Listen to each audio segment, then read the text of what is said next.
In this video, I'll show you how to delete a resume from Indeed.com. And it's really easy and simple, guys. First things first, of course, you make sure you're actually logged in.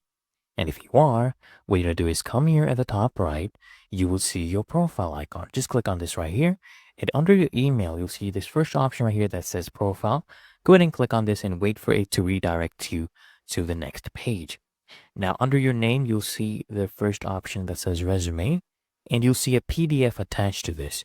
What you're going to do is come here and click on these three dots next to the file name and just click on the delete button right here. Okay, go ahead and click on this and they will give you a confirmation prompt. So if you delete this resume, it will no longer be available when you apply for jobs. And this will not actually apply for jobs that you had already applied for previously. This will not affect any of those. If you're happy with this, go ahead and delete.